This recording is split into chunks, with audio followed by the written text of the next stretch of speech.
好，现在俄乌的会谈啊，看起来泽伦斯基被排除在外了。明明是俄乌，现在要不要停火？可是最后决定权是在哪？还是美国跟俄罗斯手上哦？那我们来看一下，川普就提到了，很快会跟普京见面哦。泽伦斯基是被排除在和谈之外，明明是俄乌的战争，但是泽伦斯基却没有决定权呐、所以这就是一个国际现实。那记者就问到了川普说何时会跟普京见面啊？他说，这个没有给出明确时间啊，只说可能很快哦。那泽伦斯基是没有参与会谈的。那卢比奥就讲到啦，他说，这个泽伦斯基没有参与呢，是因为呢，我们要先看看普丁认真的程度。那就也有一个讲法，他说，我们要先看看这个普丁是不是认真想谈哦。所以如果确定的话，我们接下来才会有下一阶段的一个安排。所以在18号的时候啊，美俄要举行停火会谈，讲起来也是很妙，也不是美俄的冲突哦，但是他们就说，美俄停火会谈，乌克兰未受邀请，泽伦斯基讲说我不接受这个结果啊。他说这个现在呢有一项大型人道主义计划，所以他要抵达阿拉伯联合大公国来进行访问哦，就是他还想要就是想办法试图挽回些什么，但恐怕也很难。那另外一个被排除在外的是欧洲哦，在这一场俄乌战争当中，拜登一直拉着欧洲啊来这个帮助乌克兰，给予武器啊，给予这个经济上面啊，算是财力上面的一些援助哦。但是欧洲同样也是在这一次和谈被川普排除在外，马克宏着急哦，就说要赶快来紧急会议。他们召开紧急会议啊，因为发现到说，可能在4月20号复活节之前会达成停火，可是呢，他们北约也好，欧洲也好啊，都被边缘化了。马克宏现在赶紧统合欧洲的首领，要联合来应对哦，也显示出来欧洲对于美国想要掌控美俄协商排除欧洲的焦虑感。北约的秘书长吕特就讲说，如果想要参与以美国为首的谈判，欧洲必须要拿出好的提案来作为乌克兰取得和平。那欧洲人如果要取得话语权呢，就要让自己不容忽视啊。可是这是不是也代表着川普也没有要管你们？北约的末日要来临了吗？美国的媒体就在慕尼黑会议的旁边就是他们有一个侧写，他们说发现到欧洲人认为美俄好像都想要摧毁我们啊。那 Politico 就是有这样写一篇，这是北约的末日嘛？他标题是这样写啊，他说欧洲国家对于美国川普政府调停俄乌战的种种言行感到极为震惊，甚至连欧盟的外交官都悲观的说，如今欧洲面对到的是美俄联盟啊，怎么转眼变成美俄联盟啦？他们现在是不是要联合摧毁欧洲哦？美欧跨大西洋联盟看起来已经是结束了。那我们来看看现在美俄调停，大家看到一些条件曝光，就说，我这该不会是这个恐怕真是要灭了乌克兰哦？那乌克兰可能要变内陆国。条件一是要裁军，就是乌克兰的这些军队必须解散，然后编成小规模的警察部队。条件二是重新选举，要选出比较亲俄的政府。条件三是重新跟俄罗斯恢复外交关系。条件四呢是准许俄罗斯在指定的地点来驻军哦。那驻军的地点呢，可以参考下面的方案。方案一呢是俄罗斯承认乌克兰剩余领土的主权哦，但是必须要割让呢，就是承认这克里米亚、顿巴斯还有扎波罗热、赫尔松这4个州是属于这个俄方的。那俄方会在哈尔科夫跟敖德萨来驻军哦。那所以哈尔科夫跟敖德萨等于说已经是跨了，就是敖德萨、哈尔科夫这样子，等于说，这两边都有驻军啊，然后这边以东那全部都是属于俄罗斯的话，那看起来。这个等于是乌克兰已经没有这个面对海的地方了，就会变成了一个内陆国。所以看起来，如果这个条件签的话，乌克兰等于就毁灭了嘛，就差不多跟亡国没有什么区别。如果你继续打下去，不接受这些条件的话，乌克兰也没有任何的赢面了。所以大家看起来，乌克兰这是最大的输家了。我们来问一下亮哥，因为后续美俄要在沙特阿拉伯嘛，要会谈了啊。那到时候，我想那个卢比奥他会去了啊。那你乌克兰要不要接受邀请参加？泽伦斯基在事后知道川普打电话给那个普京嘛，然后他就讲了一句话，他说任何跳过我们的交涉，我们概不接受。好吧，那现在他到沙特阿拉伯要谈啊，如果真的接到邀请，你敢去吗？或者我们倒过来讲，你敢不去吗？对不对？因为川普啊，他直接在他的 True Social 把他跟普京讲的跟还有泽连斯基讲的都贴出来了。你看他跟普京讲什么？他说我们2战曾经合作过啊，那时候创造了很大的利益。那事后川普说，我们希望能够邀请俄罗斯回到 G8。这是多大的事啊！拜登阻绝了普京在国际任何的重大场合出现，你现在邀请他回来 G8。好，那第二个，然后他就说，最重要的是我跟普京有一个共识，这种困局要凭常识来做事。他说常识是什么？常识就是这个仗是个钱坑啊，我们打不下去了。那第二个是每天都有人死啊，这个眼看你继续打也不会有结果，你乌克兰也打不赢俄罗斯，凭常识就知道现状就是这样，所以事实上是在影射啊，你不要用什么民主对专制啊，那种意识形态来那边搞得这个战争没有办法停啊，那就是说我跟普京依据常识办事，有高度共识。他写普京的部分，然后他说我们希望能够立即展开谈判，那我也会把这个状况来告诉泽伦斯基。所以泽伦斯基是被告知啊。对。然后你再来看他写泽伦斯基，他就直接告诉泽伦斯基说，我跟普京已经谈完了，我们的共同诉求就是我们要和平。结束了。然后就说泽伦斯基啊，你可以跟美国谈啊，慕尼黑安全会议，我的副总统跟国防部长会去，你们就在那边谈一下吧。结果我们事后知道，慕尼黑会议，美国那个 J.D. Vance， 还有那个国防部长，还有卢比奥3个人姿态之高的，根本没有乌克兰讲话的余地啊。对，那然后川普再跟他做个结论，他说我们必须结束这个荒谬的战争啊，这个大量的死人啊，不必要的死人跟毁灭，这个根本就是可以不要的。他就跟泽伦斯基这样讲。当然事后就有很多人在批评川普了，说他根本就是要乌克兰投降啊。那我也看到很多类似的文章了。那问题就是，那难道欧洲你要撑到底吗？你要出钱吗？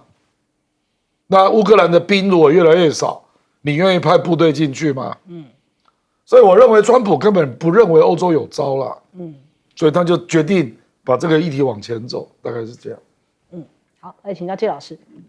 其实我觉得泽伦斯基现在这个反抗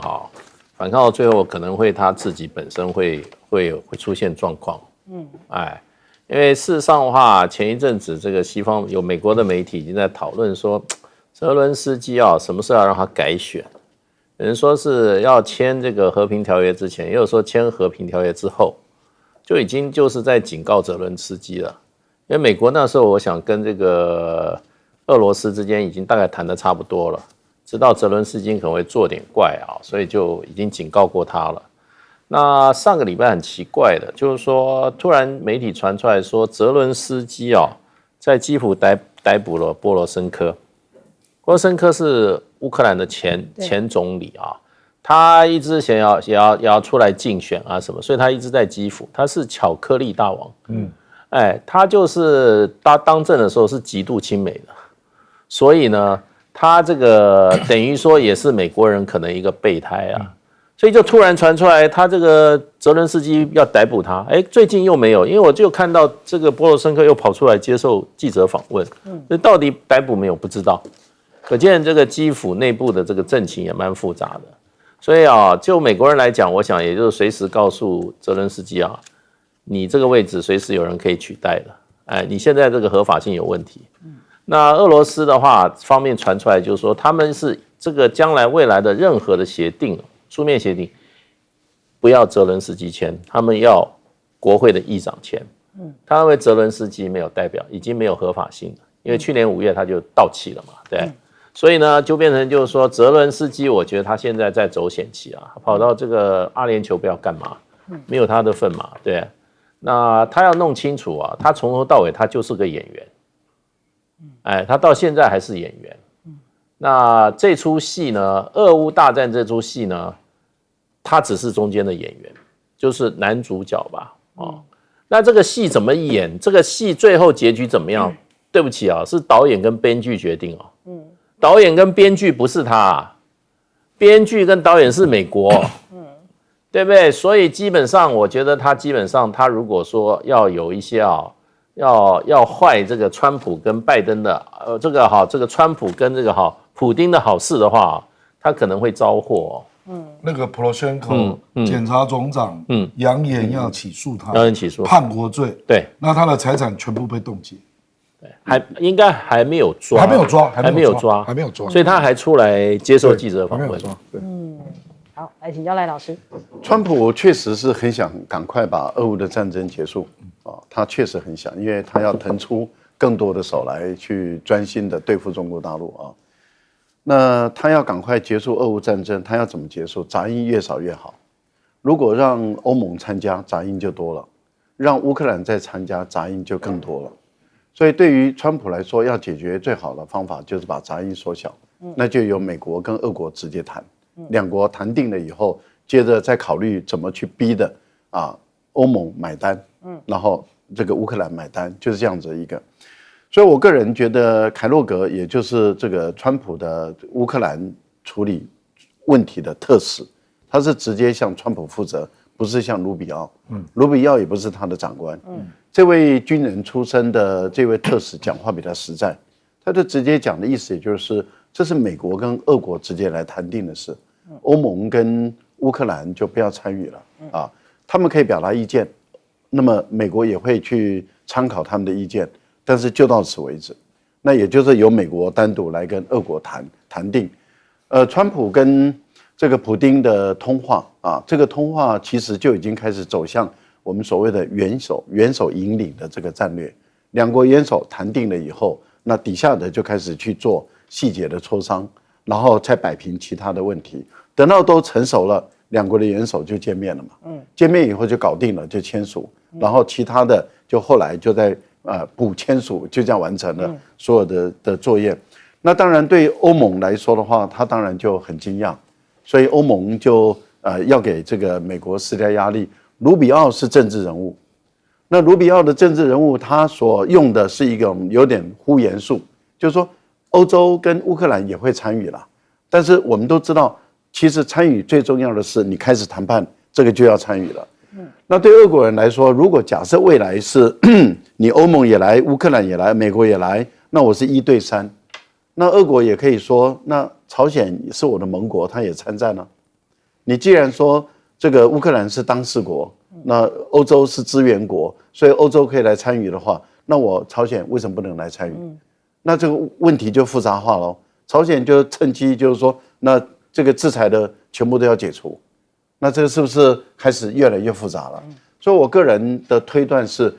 美俄搞定的可能性是比较高的。那也就是说，把欧洲跟乌克兰就晾在一边了。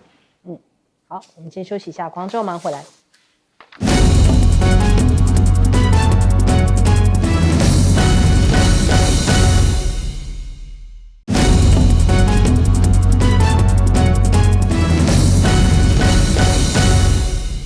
好，马上来关注一下哦，因为最近呢有一些报道都在讲说，哎呀，好像是不是这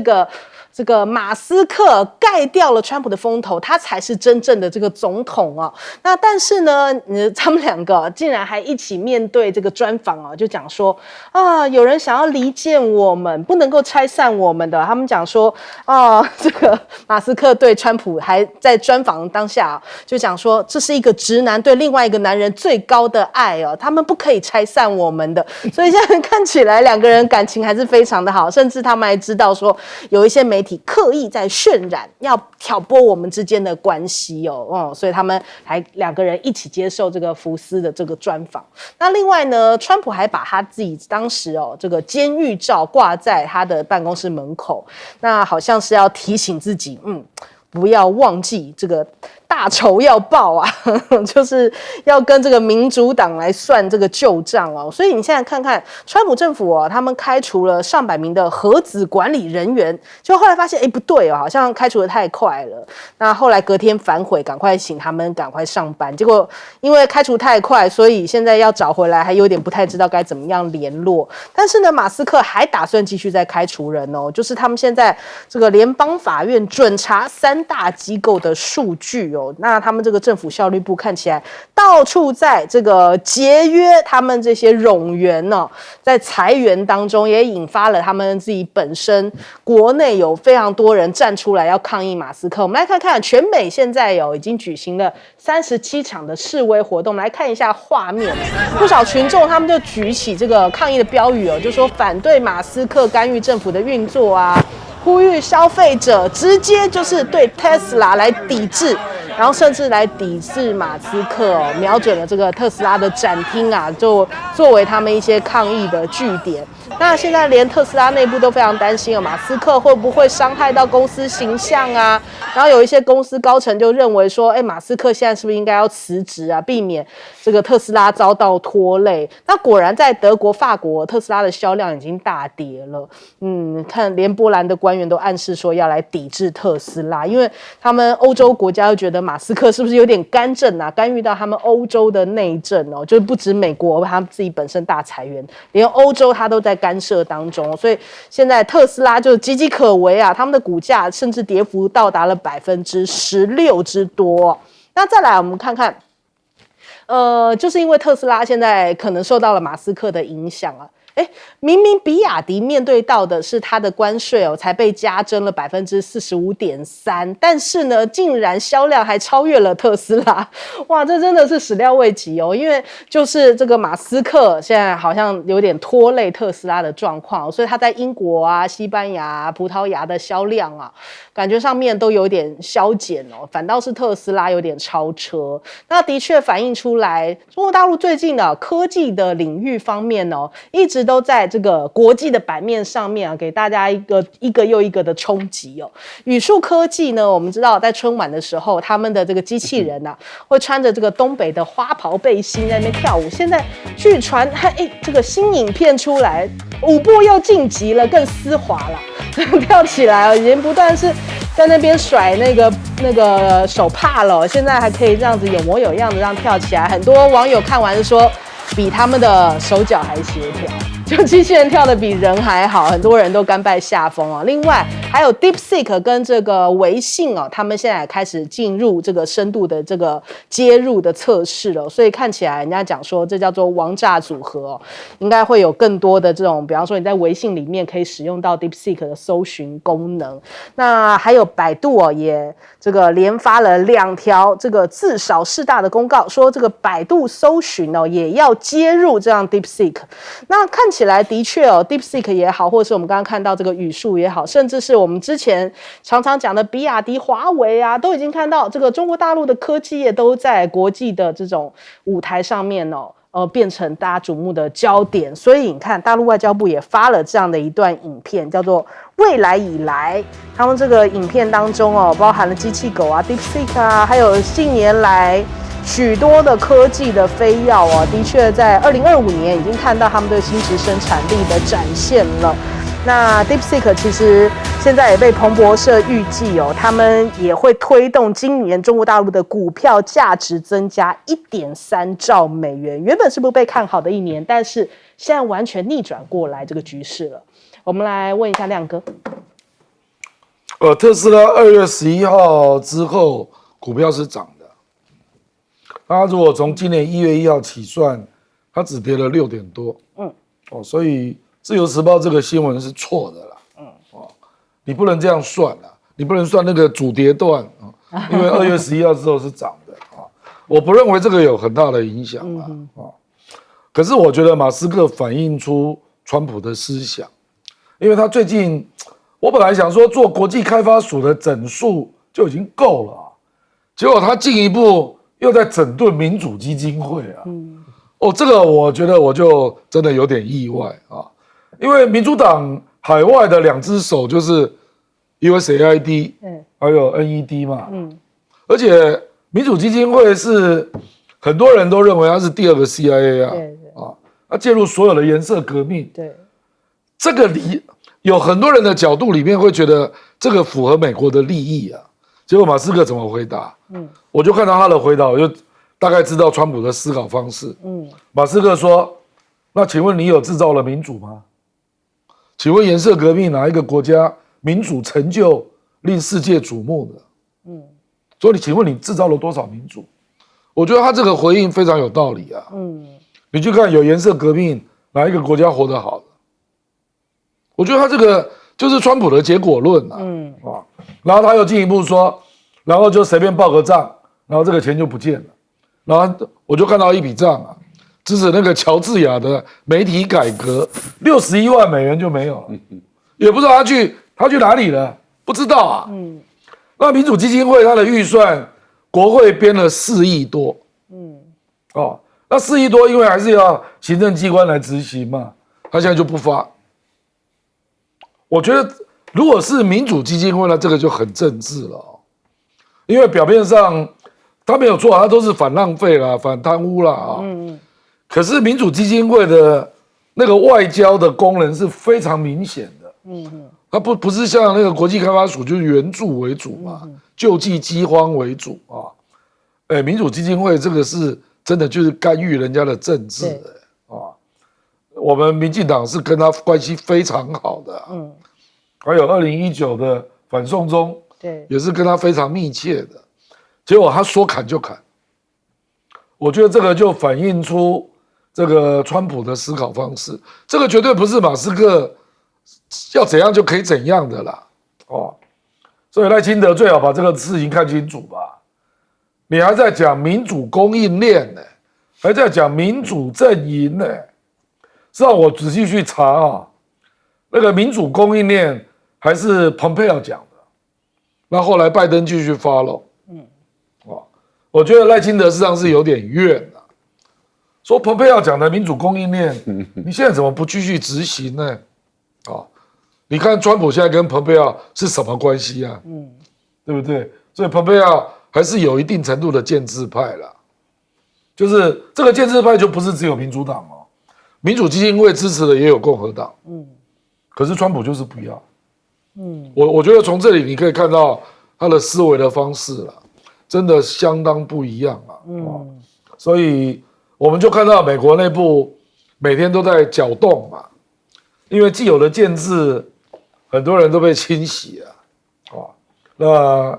这个到底能够走多深，我真的不知道啊。马斯克更勇敢的是还讲了另外一个。他直接问 Pelosi 啊，他说你的月薪、你的年薪只有22万美元，为什么你的财产是2亿？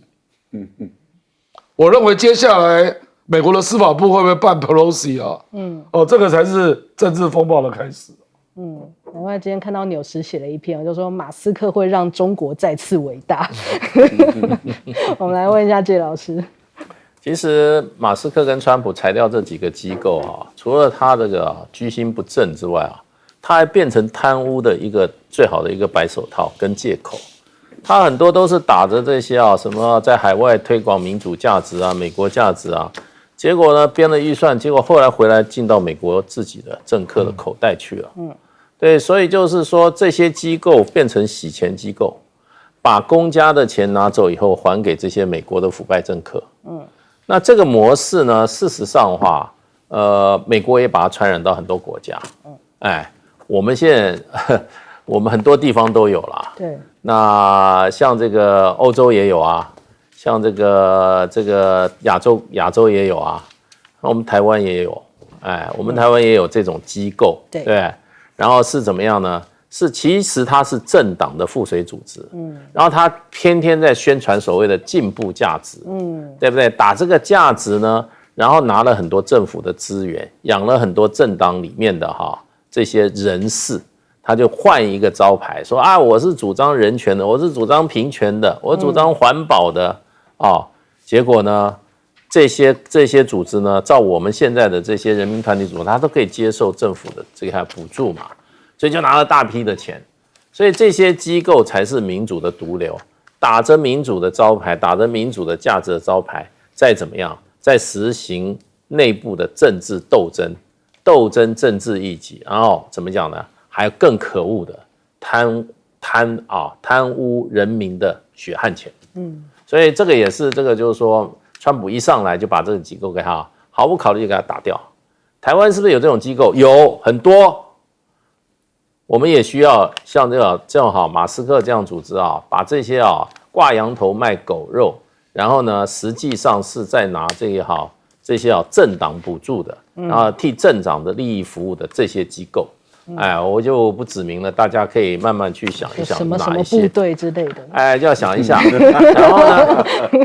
然后呢，就变成就是说，你说马斯克现在没有错啦，他做这些事，为什么我们国内这些绿色媒体要去说马斯克现在很惨？我跟你讲，马斯克做这些事，让川普的民调增高了6个百分点，5到6个百分点所以其实马斯克做这些事，被他揭穿的。被他把他这些诡计戳穿的这些人，他当然是恨马斯克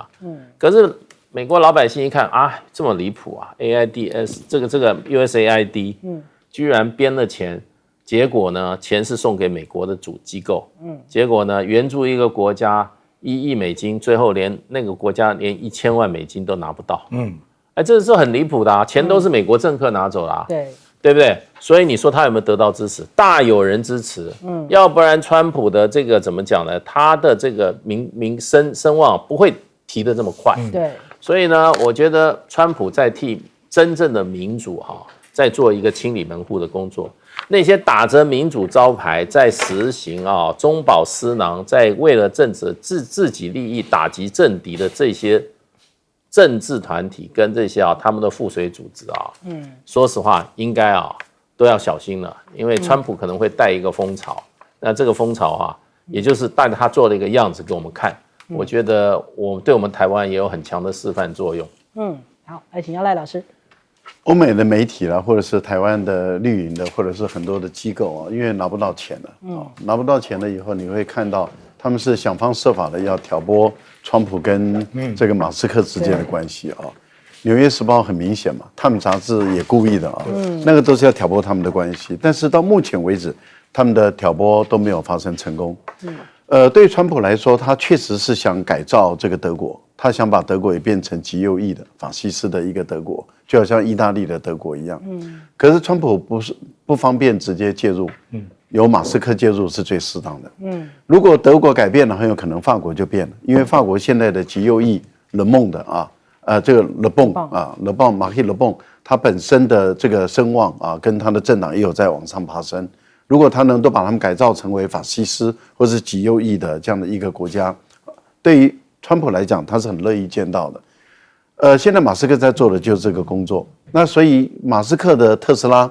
在欧洲的销量确实就影响了。为什么？因为欧洲的这些左翼的他们当然就会非常不喜欢马斯克的东西，连带的对于他的汽车的购买当然就会产生的变化。本来它是环保的嘛，绿能的，然后他们但是因为不喜欢的关系，他们产生变化的时候，我个人的推断了，这个特朗普知道马斯克为他来做工作，然后造成他的公司的损失，我觉得他会补给他。例如说前段时间我们看到是美国国务院还是哪个机构，他在这边预算要买马斯克的车子，后来被揭露以后赶快秒撤你就可以知道对于川普来讲，他当然要补给他的这些损失，所以事实上他们两个的关系还没有被挑拨成功。那未来会不会被挑拨成功，我们也在观察。但是以马斯克的聪明跟川普的老练那会不会应该不会那么容易就被挑拨成功的。我觉得 AI 倒是要特别注意了为什么？因为我觉得大陆现在很团结，他们都知道 AI 是我们，因为 AI 是要经过训练的。你个人越使用 AI， 你越训练它，它会越好用。它对你的帮助功能会越强大。所以它事实上是等于是你有一个超级的博士助手，他帮你服务。那你想想看，你一开始使用哪一个 AI 的软件，你在训练它的时候，它对你越好用的时候，你就会黏上它了。所以对于现在来讲，对大陆来讲 ，DeepSeek 的成功，当然是每个媒体。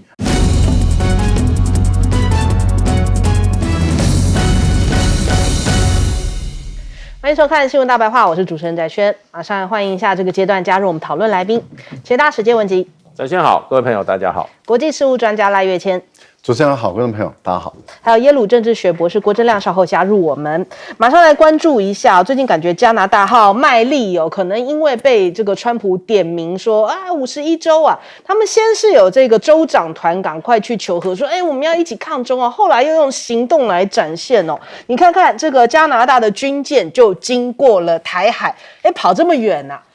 他们跑那么远哦，结果东部战区很生气哦，这个连夜发文呛虾。那我们来看看这个事件是加拿大的海军哈利法克斯级巡防舰哦，这个渥太华号从南向北通过台湾海峡。那这是加国的军舰哦，今年首度穿越台海，也是加拿大自2022年11月以来啊发布印太战略以来第6度派遣军舰。然后行经台海啊，那结果呢？这个东部战区大家很生气哦，就说这是在蓄意扰乱啊，在搅局哦，所以他们觉得说这是在炒作什么样的话题呢？那你看到这个解放军东部战区哦，他们就讲说，他们的海空兵力啊，对于加方舰艇啊通过航行有全程的跟监，然后警戒，有效的应对处置哦，加方有关的言论曲解、法理混淆视听，那他的行为是蓄意在搅局破坏台海的和平稳定。但是呢，东部战区这样子的发文你看自由时报又要反过来做文章啦，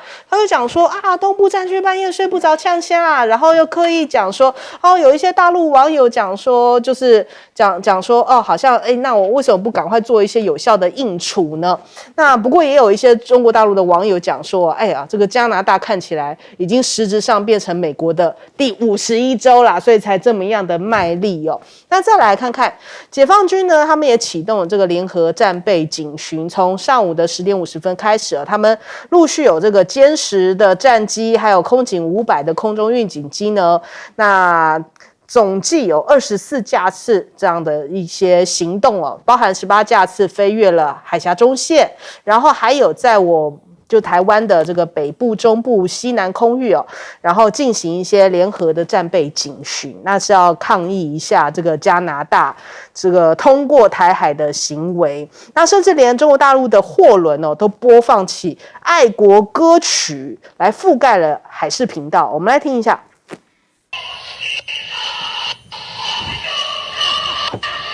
好，我们看到军事粉专这个 ADIZ 他们就提供了这段画面他就说在花莲外海的海事16频道被盖台那当时是播放着这个中国大陆的爱国歌曲歌唱祖国，不过讯号很不稳定，但是疑似呢是中国大陆的货轮泛舟6号针对加拿大的军舰通过台海的时候所释放这样的一个算是抗议的讯号那再来，现在是不是印太真的出现了破口呢？川普就是跟莫迪在同台的时候接受白宫的，就是在白宫接受记者们的访问，结果呢，因为印度记者提问，他还直接给印度记者洗脸，说你口音太重了。莫迪就在旁边呢，我们来听一听。Last few years, we have seen several groups in the U.S. raising anti-India voice, calling about separation terrorism activities in India. Do you think that should continue here in the U.S. as well? You're going to have to go louder. Mr. President, people in India would be welcoming your decision to extradite Tahabur Rana to... I can't understand a word he's saying. 然后就引发了一些讨论就说这个你这样子直接打断对方跳过问题是不是有一点不太尊重人？人家口音重，你这样直接当着莫迪的面说，真的是让莫迪很有点没面子啊。那最近莫迪呢，好像是不是也想要硬起来？你看这一次的见面，虽然一开始两个人拥抱说是老朋友，可是你这次川普提到了说，你跟中国大陆不是有边境纷争吗？我可以来当和事佬。结果莫迪回他什么？谢谢，我们自己解决啊。所以看起来莫迪也是硬起来了，就是好像他说这是我跟中国之间的一个问题啊，所以他说这个反正他们自己会处理就对了，等于说间接拒绝了川普的提议。那再来呢，看看菲律宾现在目前两大政治家族的这个战火点燃，杜特地批小马可仕又吸毒，然后又失信啊，引爆了民怨。那他们现在目前呢，就等于说两大家族直接开干了啦。那他说，他吸食海洛因，形容他就算能够活到80岁了，也会虚弱无力了，整天闷在房间里面昏睡不醒。那杜特地的女儿莎拉杜特地也透过了画面讯息表达，因为他前一阵子啊，就是扬言说暗杀小马可仕，但是是小马可仕先说要暗杀他，就反正你来我往啊。那他说，因为提到这句话，所以就引发了就是他们这一派就掀起说要来弹劾莎拉杜特地。那现在如果说2/3的参议员投下赞成票的话，莎拉杜特地呢可能会成为史上首位遭到弹劾的副总统，未来就会丧失担任公职的这个资格。那现任的这个达沃市的市长啊，就是杜特地之子呢，他抨击小马可仕的独裁作风哦，指责他执政只会把国家拖回充满压迫跟暴力的过去。那马上面对到的就是5月份的期中选举，现在目前小马可仕就呼吁啊，不要让国家成为中国的走狗。那他们这个时间是在5月12号要进行投票，他说希望呢这个大家要谨慎的投票啊，不要投给那个亲中的那一派啊，但是他自己是比较亲美的那一派哦，所以现在看起来菲律宾也是被美国搅得很不平静。首先我们来请教一下亮哥，这个事实上，我觉得美国跟加拿大未来冲突不会很大啦，因为加拿大主要都是原油跟汽车嘛，那原油目前也只有磕18%，因为美国还是希望石油能够降价。那你如果磕了，那不是磕到自己。它大概有950亿美元是石油，那其他都是汽车。我认为美国对于汽车，它不是现在在讨论说对等关税可能会把汽车除外，现在不确定啊。电动车跟汽车不一样我讲的是油车因为油车都是美国的企业嘛，所以他们本来就是一伙的啦。你也不要说这样就是你是不是成为他的一部分？在这之前就已经是这样了。加拿大是无意不语的。加拿大在2战的时候还派军人到香港跟日本开战所以你就知道他跟美国、英国是多么紧密的关系了。这个真的不要低估五眼联盟除了纽西兰之外另外4个其实都非常紧密的了那杜特地，这个小马可仕现在讲这个话，估计会在我们8月的罢免里面，赖清德会讲一样的话。那这个就是你要赌这种局嘛。那我认为杜特地不是杜特地啦，小马可仕跟赖清德在接下来川普即将摊开了整个国际政治经济的局里面，会很不适应因为川普没有要玩这种东西啦，就是你菲律宾不断的冲撞中国，那到最后都要我来善后，何必？我干嘛来搞这种事？他觉得这个叫小打小闹了。我认为川普要搞的都是比较大的局，比如说他可能更 care 的是沙特阿拉伯接下来要跟俄罗斯嘛，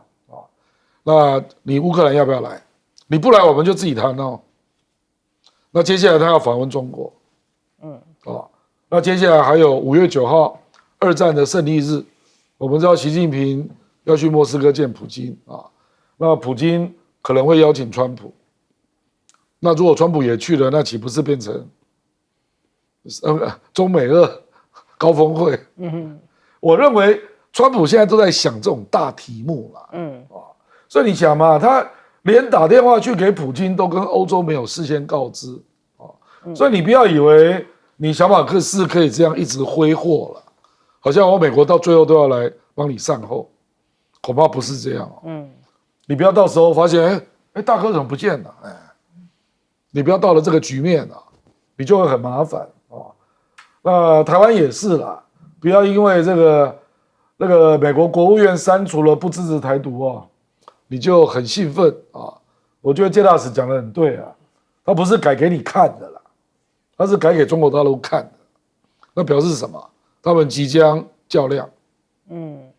所以他在拉高他的筹码嘛，就你看这个议题我可以控制。那我简单讲就是说，未来较量或者上谈判桌或者上餐桌都没有你啦，所以你不要以为国际政治是菲律宾、台湾、乌克兰可以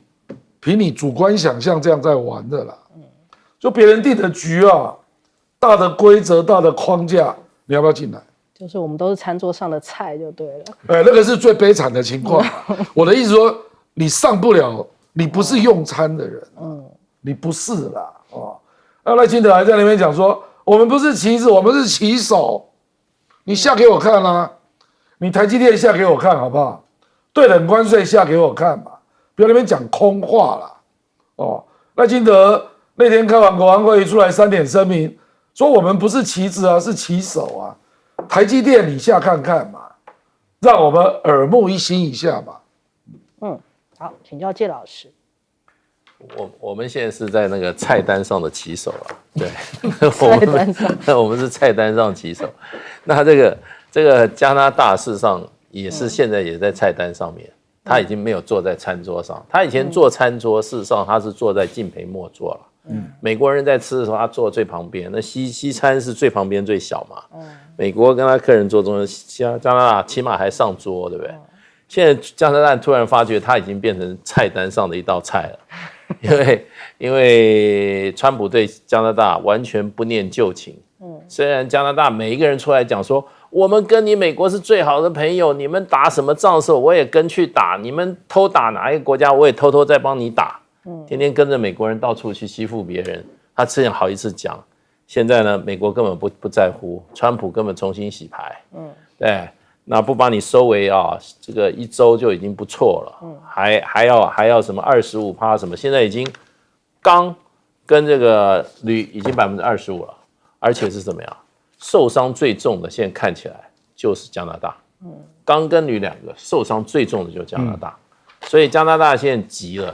了就怎么样呢？就是说赶快讨好美国，所以派了一艘破船跑到台海来绕一下，对，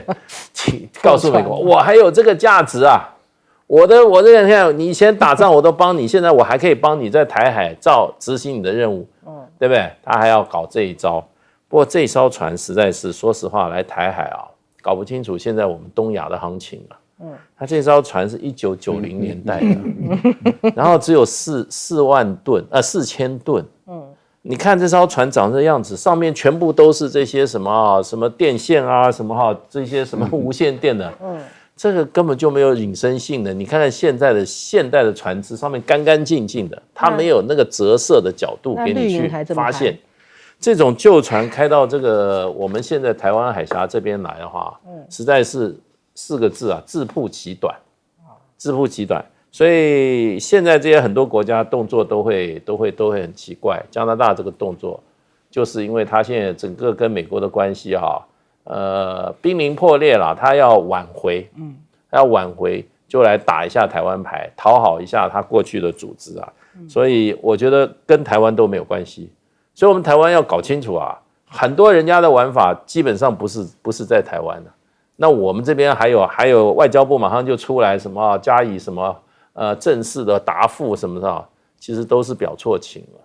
所以国际现实的玩法不是现在我们这个政府在那边解读的方式，跟他认知的方式。所以我觉得这个世界还会乱一阵子啦。主要美国跟他的朋友现在都已经分道扬镳了，他的朋友很多作风都会很怪异，包括加拿大。好，来请教赖老师。确实，因为加拿大的这次的举动让大家有点错愕因为第一个就是国家大，人口少，所以国力并不强，这第一个。加拿大的军力更是不强，这个大家都公认的事实。然后派了一个老旧不堪的船啊，来经过台湾海峡，这个大家都更不解，因为这种船是我们叫做钓鱼那个晒衣杆呢，因为我们在晒衣服的时候都拉得高高的啊。这种晒鱼杆式的这个船已经不是现代的战舰啊所会采用的啊，所以这种船没有隐身性，作战能力弱啊，而且吨位小，所以坦白说，经过台湾海峡这一段的话，基本上它的存活力几乎是0了。如果真的要跟中国大陆爆发冲突的话，在这个海峡中，它这艘战舰的存活力是不可能，是完全没有的。那这样的一个战舰走过这边来，好像就是说要向美国人说，哎，我们的共同的敌人是中国大陆，啊，他才是我们共同的敌人。那就跟印度莫迪要去美国之前访问的时候一样，啊，就是说，哎，我对中国大陆课纲旅税跟你一样。我也单独对中国大陆再课钢税啊，然后马克龙也说，哎，你们那个美国，你不要把这个矛头对我们啊，你应该是对中国大陆啊。那换言之，也就是说，这些国家走的都是同样的路线，同样的步数啊，这个看不出什么新意来。但是问题是，加拿大今天这样做的时候，就提供给大陆一个正当性跟合法性，也就是说。今年中国大陆的战舰到加拿大的外海去走一走，那就已经是理所当然的事了。我们也已经可以预见啊，在今年大陆的船相当有可能从阿拉斯加再往南走到加拿大。我觉得这已经是不能排除了。就你到我家来，我就到你家去嘛，这叫礼尚往来。可是当中国的战舰，例如说动555，那是万吨级的，动552是7500吨啊，那大陆去的都是新式的战舰。112垂发的这种导弹可以打到这个加拿大的本土的任何一个角落，那这个对加拿大来讲是完全不一样的哦。所以有时候我们会觉得加拿大这个国家是比较特殊的，所以难怪美国很多电影的时候在描写加拿大就认为说它是地球的另外一端的人生活的哦。印度这一次为什么会婉拒这个川普，是因为太难看了啊。我们强调莫迪要去美国之前已经对中国加关税。而当初莫迪跟中国的关系是好的，